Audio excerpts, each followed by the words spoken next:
ഇപ്പോൾ കോൺഗ്രസ് നേതാവായ അനിൽ അക്കരെ കൂടെ നമ്മോടൊപ്പം ചേരുന്നുണ്ട്. ശ്രീ അനിൽ അക്കരെ, നോക്കൂ, ഈ CPM-നെതിരെ ഡിവൈഎഫ്ഐ നേതാവ്, ഡിവൈഎഫ്ഐ പ്രവർത്തകൻ നടത്തിയിട്ടുള്ള ഒരു പ്രസ്താവന, അതാണിപ്പോൾ ഈ ഫോൺ സംഭാഷണമായി പുറത്തു വന്നിരിക്കുന്നത്. താങ്കൾ അത് കേട്ടു കാണുമെന്ന് ഞാൻ കരുതുന്നു.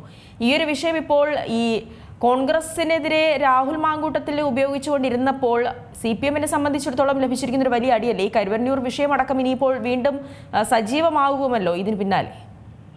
അല്ല, ഇത് ഈ മൊഴി ഇപ്പോ ശരത്ത് ഡിവൈഎഫ്ഐയുടെ ജില്ലാ സെക്രട്ടറിയും ഇവിടുത്തെ ജില്ലാ പഞ്ചായത്ത് അംഗവുമാണ്. ശരത്തിന്റെ മൊഴി എന്നുള്ളത് കേരളത്തിന്റെ പൊതുസമൂഹം ഇപ്പോൾ ഞെട്ടലോടുകൂടിയാവും കേട്ടിട്ടുണ്ടാവും. പക്ഷെ തൃശ്ശൂർ ജില്ലക്കാരെ സംബന്ധിച്ചിടത്തോളം, അല്ലെങ്കിൽ ഞങ്ങൾ ഈ പ്രദേശത്തെ ആളുകളെ സംബന്ധിച്ചിടത്തോളം, ഞങ്ങൾക്ക് ഈ മൊഴി ഒരു പുതുമയുള്ള മൊഴിയല്ല. കാരണം ശരത്ത് പറഞ്ഞതൊക്കെ ഞങ്ങൾ നേരിൽ കണ്ട ആളുകളാണ്.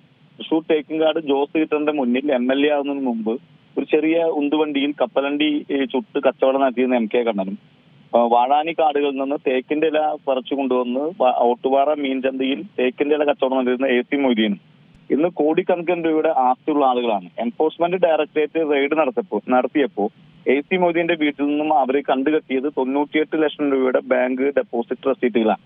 അപ്പൊ ഇതൊക്കെ ഞങ്ങളെ സംബന്ധിച്ചിടത്തോളം ഒരു പുതുമയുള്ള കാര്യമല്ല. പക്ഷെ കേരളത്തിലെ സാധാരണക്കാരായ ആളുകളെ സംബന്ധിച്ചിടത്തോളം, കമ്മ്യൂണിസ്റ്റുകാരെ സംബന്ധിച്ചിടത്തോളം ഒരു ഞെട്ടലാക്കുന്ന ഒരു വിഷയമാണ്.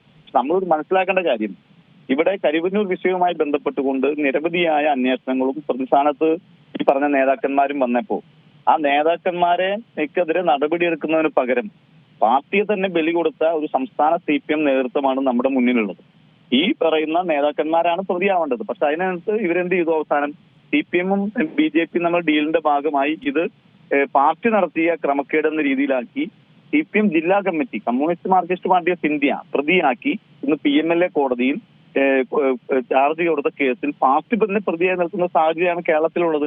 അപ്പൊ അത് വളരെ ഗുരുതരമാണ്. ആ ഗുരുതരമായ വിഷയമാണ് ഇന്ന് ശരത്ത് ഉന്നയിച്ചത്. അത് ഇന്നത്തെ ദിവസത്തിലെ പ്രത്യേകത സീതാറാം യെച്ചൂരിയുടെ ഓർമ്മ ദിനത്തിലാണ് CPM-ലെ ആളുകൾ തന്നെ സംസാരിച്ചിരുന്ന ഒരു ഓഡിയോ പുറത്തു വരുന്നത്. ഈ പാർട്ടിയുടെ ഗതികേടൊന്ന് ആലോചിച്ച് നോക്കിയേ. ഇപ്പോൾ ഈ തെരഞ്ഞെടുപ്പുകൾ അടക്കം അടുത്ത് വന്നിരിക്കുന്ന ഒരു സാഹചര്യത്തിൽ ഇനിയിപ്പോൾ ഈ ഒരു ശബ്ദരേഖ അത് ഈ പാർട്ടിയിൽ വീണ്ടും ഒരു പിളർപ്പുണ്ടാക്കുന്ന ഒരു സാഹചര്യത്തിലേക്ക് തന്നെയല്ലേ പോകുന്നത്? അതുപോലെ തന്നെ കൂടുതൽ സാമ്പത്തിക ഇടപാടുകളുമായി ബന്ധപ്പെട്ടുള്ള കാര്യങ്ങൾ അത് അന്വേഷണ വിധേയമാകേണ്ടതല്ലേ? അല്ല, ഇത് രണ്ടു തരത്തിലാണ് ഇത് അന്വേഷിക്കേണ്ടത്. ഒന്ന്, ഈ പറയുന്ന CPM നേതാക്കന്മാരുടെ സ്വത്തുമായി ബന്ധപ്പെട്ടുകൊണ്ടുള്ള വിഷയത്തിൽ കൃത്യമായ ഒരു അന്വേഷണം നടക്കണം. അത് CPM-ന്റെ ജില്ലാ സെക്രട്ടറിമാരായിരുന്ന MM വർഗീസിന്റെ വിഷയത്തിലും രാധാകൃഷ്ണൻ പരിശുദ്ധനാണ് എന്ന് പറയുന്ന രാധാകൃഷ്ണന്റെ വിഷയമാണെങ്കിലും AC മൊയ്തീന്റെ വിഷയമാണെങ്കിലും MK കണ്ണന്റെ വിഷയത്തിലാണെങ്കിലും ഒക്കെ കൃത്യമായൊരു അന്വേഷണം നടക്കണം. ആ അന്വേഷണം ഇനി സാധാരണ രീതിയിൽ ഒരു അന്വേഷണം നടന്നാൽ തീരുമെന്ന് വിശ്വസിക്കുന്നില്ല. കാരണം ഇവിടെ CPM BJP ഡീലാണല്ലോ ഈ എൻഫോഴ്സ്മെന്റ് ഡയറക്ടറേറ്റിന്റെ കേസിലുണ്ടായത്.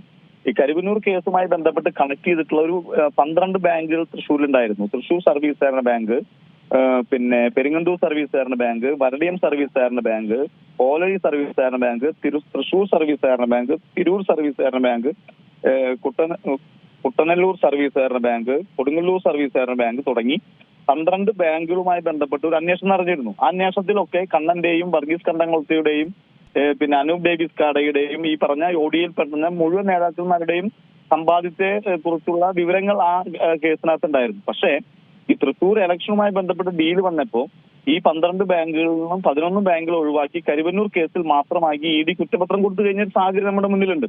ഇത് സംബന്ധിച്ചൊരു കേസിനകത്ത് ഹൈക്കോടതിയിൽ ED തന്നെ പറയുകയും ചെയ്തു. അപ്പൊ ഇത് നമ്മൾ വളരെ ഗുരുതരമാണ് ഈ വിഷയം സത്യസന്ധമായി അന്വേഷിക്കണമെങ്കിൽ ഒരു ജുഡീഷ്യൽ അന്വേഷണത്തിലേക്ക് വന്നാൽ മാത്രമാണ് കഴിയുക. അല്ലെങ്കിൽ ബന്ധപ്പെട്ട ഏജൻസികൾ സത്യസന്ധമായി അന്വേഷിക്കണം. അത് ഞങ്ങൾ കാത്തിരിക്കുകയാണ്, അത് നോക്കുകയാണ്. വളരെയധികം നന്ദി ശ്രീ അനിൽ അക്കരെ പ്രതികരിച്ചതിന്. ഏറ്റവും പുതിയ വാർത്തകളും വിശേഷങ്ങളും വിരൽ തുമ്പിലറിയാൻ Zee മലയാളം ന്യൂസ് എല്ലാ ഡിജിറ്റൽ പ്ലാറ്റ്ഫോമുകളിലും ലഭ്യം.